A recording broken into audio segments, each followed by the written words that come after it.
Magandang umaga po sa lahat. Welcome po kayo sa ating gawain.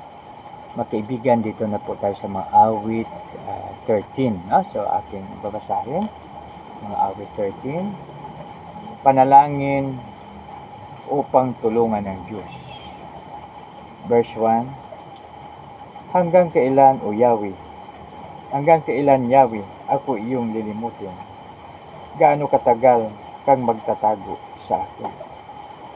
Gaano katagal pa itong hapdi ng damdamin at ang lungkot sa puso kong gabit araw titiisin? Kaway ko'y hanggang kailan magwawagi sa akin? Purihin nawa ang Diyos sa pagbasa ng kanyang salita kay manalangin. Panginoon, maraming salamat po sa iyong kagandahang loob sa bawat isa sa amin. Salamat, Lord, sa lahat na biyaya na binigay sa amin, O Lord. Sa pangalan ni Jesus namin po ang tagapagligtas. Amen and amen. Once again, kayo pa ay welcome sa ating gawain. So, dito makaibigan sa ating binasa. So, dito sa verse 1 hanggang 3 lang po tayo. 3 up to 4, no? Ito lang po tayo. Gaano katagal kang magtago sa akin? Hanggang kailan, Yahweh, ako iyong lilimutin? So, dito makaibigan, paminsan-minsan parang naramdaman natin ang feeling na ito. Parang ang ating isip ay ang ating prayer ay hanggang bubong lamang. Tapos, gaano katagal kang magtago sa atin? Na pag kailangan natin ang ating Panginoon, parang wala siya, no? Parang nagtatago.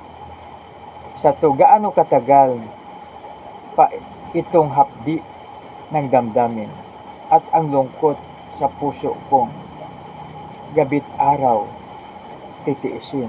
So, grabe yung pagtitiis.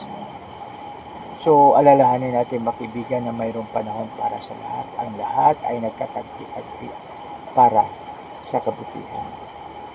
Tapos dito sa next, kaaway ko'y hanggang kailan magwawagi sa akin? Parang feeling natin na nagbubunyi ang kaaway. Sa Yahweh, aking Diyos, tingnan mo ako at sagutin. Huwag hayaang mamatay, lakas ko'y panumbalik ko. So yan, makibigan. No? So ang nagbibigay sa atin ng lakas ay ang ating Panginoon. Baka sabihin ng kaaway ko na ako'y kanilang natalo at sila'y magyabang dahil sa pagbagsak ko. So ito ay makibigan, ito po ay minsan naramdaman natin po, alalahanin natin na ang tulong ng ating Panginoon ay hindi nalilate, hindi advance, hindi nahuli, kundi palaging on time. Kaya mga kapatid, asahan natin ang tulong ng ating Panginoon. Tayo na po'y manalangin. Tayo na maraming salamat po sa iyong salita. Lord, salamat na ikaw ay sinasagot sa panalangin. Panginoon, maraming salamat po sa aming dakilang Ama, ang Diyos labang isa at Jacob. Nadalangin namin ito sa katamis sa pangalan yung anak na si Jesus na aming Panginoon kakapagligtas. Lahat po yung magsabi ng Amen and Amen. Makibigan, maraming salamat po. God bless us all.